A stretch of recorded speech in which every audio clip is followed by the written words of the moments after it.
I chased after Aiden on the sidewalk, desperately grasping his hand. Please, don't leave me and our child. I only have you left. Get off me! You're so annoying! Aiden pushed me to the ground. I was in pain and struggled to get up when suddenly a car came rushing towards me. The blinding light quickly approached and the sound of 2 deafening thuds echoed in my ears. The pain consumed me, and I drifted into unconsciousness. When I woke up, the scene in front of me was familiar. The cluster of lights facing me was in my own bedroom. I quickly got up, and I remembered that I had just been in an accident. I checked myself all over, finding no injuries, pain, or blood. Panicking, I grabbed my phone next to me and turned it on, and was stunned at the date displayed on the screen.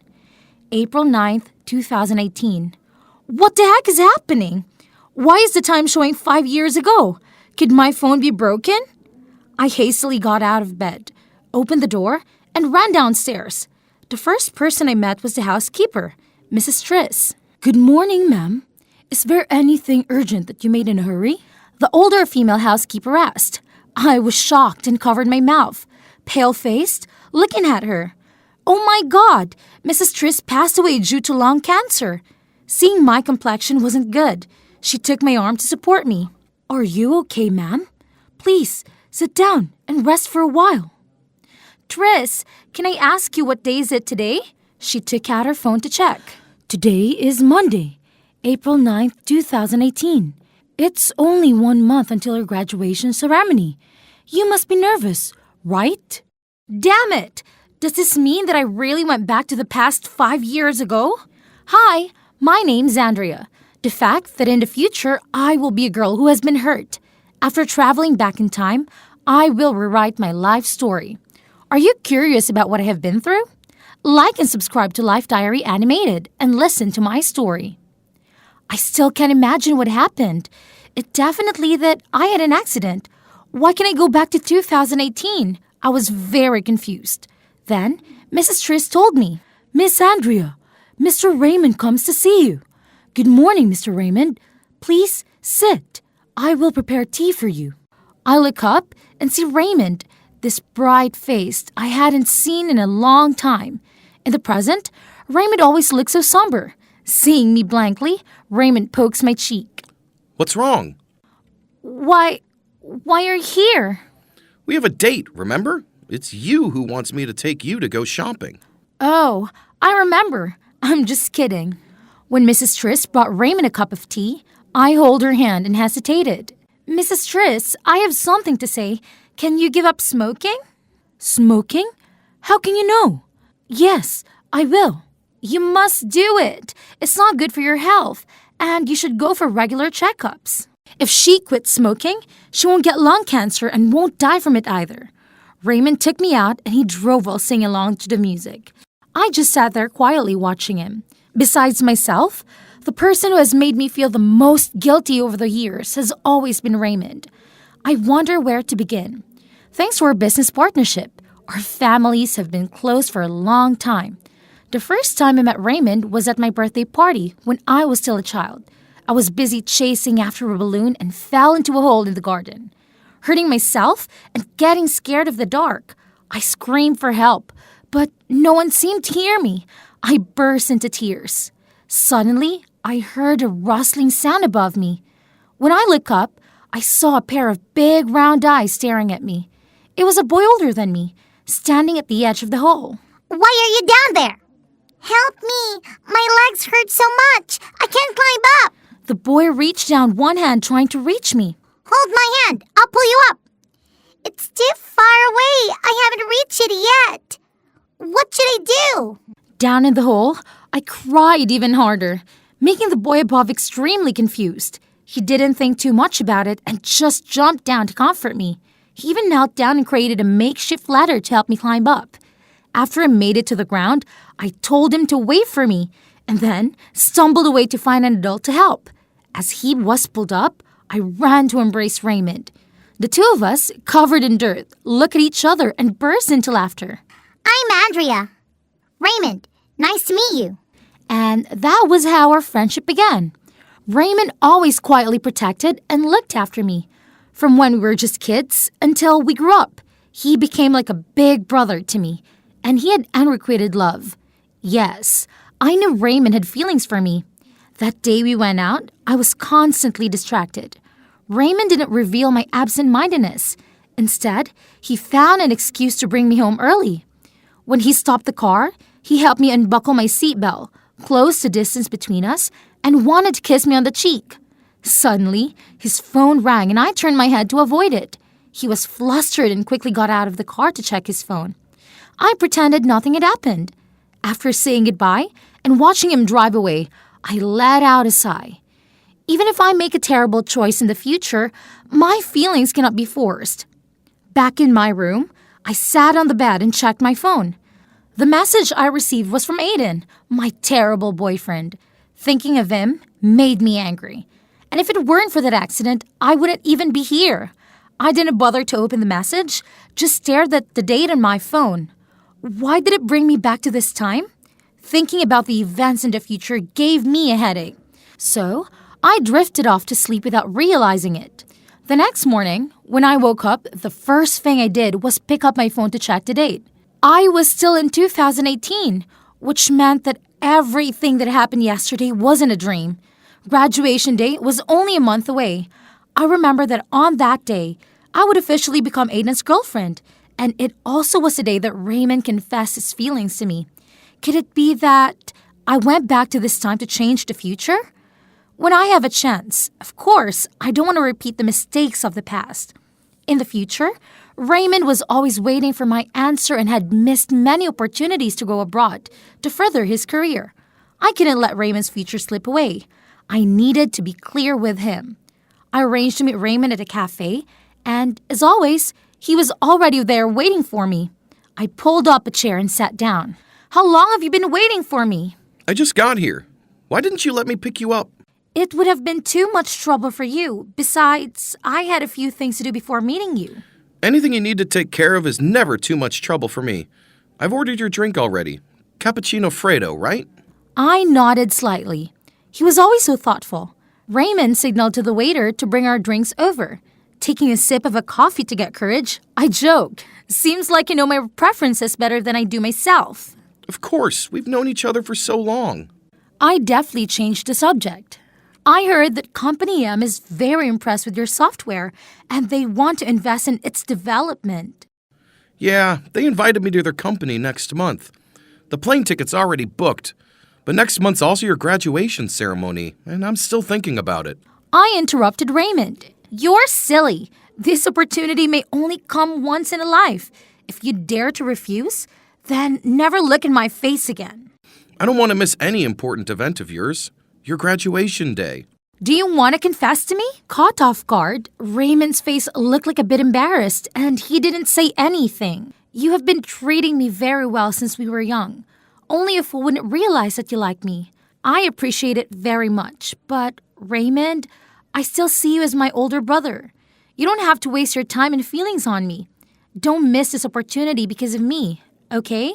As Raymond was directly rejected, his face looked sad, and he gripped tightly under the table. After a long time, he finally responded. I'm going to work abroad. As for the other matter, let's talk about it another time. Okay, that's your decision. When you go to the airport, I'll come to see you off. I'll be leaving next weekend. Let me take you home later. Okay. I want to see him off as promised. While we were in line, Raymond reminded me of everything I needed to take care of. Before I boarded the plane, he hugged me tightly. As I watched the plane soar in the sky, I felt relieved knowing that Raymond's life was about to change. When I arrived home, I saw Aiden waiting for me at the door. As soon as he saw me, he ran over to help me with the car door. Where have you been? That's none of your business. Why do I have to report to you? Aiden was a bit surprised and immediately lowered his voice. No, I was just curious. Why are you yelling at me? You haven't been answering my messages for the past few days. Did I do something to make you angry? I had almost forgotten that Aiden and I hadn't officially become a couple yet, and I was still infatuated with him. I couldn't even remember what he had lied to me about. Pretending to be angry, I replied, "You don't even know what you did wrong. Don't waste my time. Stay away from me."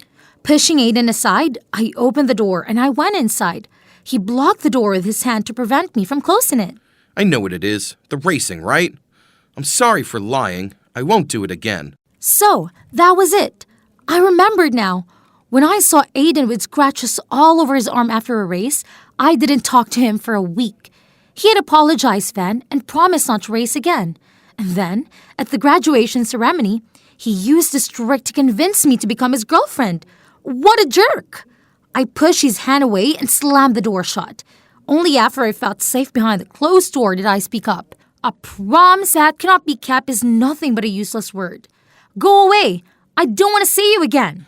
Andrea, I know I was wrong. Please forgive me. Aiden pleaded, but I ignored his words and retreated back into my home. Sitting on my bed, I punched the pillow as if it were Aiden's face. It was all because of him that my life had become so miserable.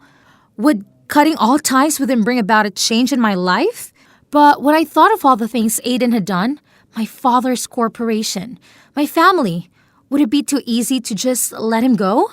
If I had been given the chance to start over, I couldn't pass up the opportunity to make Aiden suffer. In my head, a revenge plan started to form.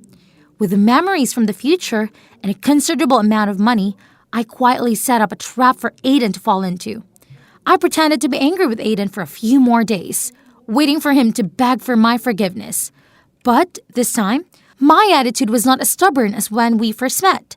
I knew how to reel him in and trap him like a fish on a hook, but still make him think that I was the prey. After a week, we returned to normal, and our graduation day was approaching. My plan was about to unfold. In the future, on the day of the graduation, when Raymond confesses his love to me, a phone call comes in announcing that Aiden has been in a serious accident. Before I can even give Raymond an answer, I rushed to Aiden's place. I was genuinely worried about him, afraid I might not see him again. But it turns out that the jerk staged a whole accident to make me reveal my concern for him, taking advantage of the moment to confess his feelings and easily get a nod from me, but not anymore. At the graduation ceremony, after taking pictures with family and friends, I receive a phone call from Aiden. This time, I don't need to rush anymore. With a worried expression, I enter this little play. But the plot remains unchanged. Aiden's prank made me feel naive and foolish that day. After saying yes to Aiden's girlfriend, we hugged each other. Welcome to hell, jerk. Aiden and I were in a romantic relationship, but this time I won't let myself be taken advantage of. His goal hasn't changed, to win my heart. And the next step is targeting my family's business. Using sweet talk, Aiden played the role of the perfect son-in-law. I was given a position in the company by my father right after he graduated. Though I know this was a set of fox to keep a geese move, I accepted the small sacrifice to take Aiden into the trap I've set for him. The situation remained the same. Aiden had used every trick in the book to siphon money from the company. And of course, when I found out, he begged for forgiveness with his fake, sympathetic eyes. My pretended forgiveness fooled him, and Aiden really thought that I was rich. Foolish little girl who was infatuated with him enough to forgive a gold digger. But little did that fool know my future mind had already anticipated every step he would take. Before the plan even started, I spent money to hire someone to track and record all of his actions. The evidence of all the bad things he did was in my hands. Which is that, even without waiting for him to collude with a rival company, what he had done so far was enough to make Aiden pay the price. If I could have obtained this evidence earlier in the future, the corporation would have not faced any issues, and my father would not have had to be hospitalized due to shock. I was so caught up in the executing my plan that I forgot how quickly time passed. It had been over 4 years since the day I came back to the past, which was also the time when Raymond returned from abroad. That evening, he came to my house and had dinner with my family. As soon as he walked through the door, the first person he met was me. I smiled in place of a greeting. You've matured a lot. Welcome back. Nothing has changed about you. Still as beautiful as ever, Andrea. There's not just the two of you here. My little sister Lucasta suddenly spoke up. Raymond looked awkward, but then he laughed and ruffled Lucasta's hair. Little princess, you've grown so much too. I almost didn't recognize you, Lucasta. I have a present for you. I'm not a little princess. I'm only 2 years younger than my sister. Come on in. Looking at the two of them walking into the house, I felt that my decision to encourage Raymond to go abroad was completely right. In the past, my relationship with Lucasta had not been good, and we often argued. Lucasta once called me a wicked witch who ruins people's life. And looking back, I understand what she meant. The dinner became more lively. Thanks to Lucasta's mischievousness, she kept teasing Raymond. Seeing Lucasta saying goodbye to Raymond with longing, I suddenly realized that maybe my sister had always paid attention to him, so she behaved towards me like that. I pulled Lucasta's hand to the living room to talk. Do you like Raymond? Don't deny it immediately. Think carefully before answering. I don't know what you're talking about. In his eyes, there is no one else but you. Only me in his eyes? Huh? Have you ever actively pushed me away and tried to replace that position? Are you crazy? Today, you're talking so strangely. Raymond is a good man. You should treasure him. If he's good, why did you choose someone like Aiden? I smiled and went to my room. I think he's too good for me. He deserves a perfect love. It seems that my words had a big impact. After that day, Lucasta pursued Raymond madly. He refused on the surface, but secretly accepted her caring gestures at some point. Small rain lays great dust. I believe that my change of fate will also succeed. The evidence of Aiden's crime that I sent to the police was verified. Aiden had to go into hiding because of the warrant out of his arrest. This was the outcome I had hoped for. That scoundrel had to pay for what he had done. But in my perfect plan, the last thing I expected happened. On that afternoon, while walking home, Aiden suddenly appeared out of nowhere and demanded that I give him money to flee. Of course I refused. We argued right there on the street. Aiden couldn't contain his anger and pushed me to the ground once again. Just like that day. The accident happened all over again. This time, when I woke up, I found myself in the hospital with Raymond sitting next to me, looking exhausted with deep bags under his eyes. Why are you the only one here? Where's Lucasta? Has she not come to visit me? Raymond hesitated before replying. What are you talking about? You and your sister haven't spoken in years. I didn't even inform her that you were hospitalized. Lucasta, she just disappeared. What happened? Why is my relationship with Lucasta so bad like before? And what about Aiden? Has he been arrested? He committed fraud and caused the accident that led to my miscarriage. That bastard should be in jail by now. Andrea, I don't think you realize how much this has affected you. Aiden was never caught. After causing the accident and your miscarriage, he went into hiding. You've been in a coma for 3 months because of the excessive blood loss.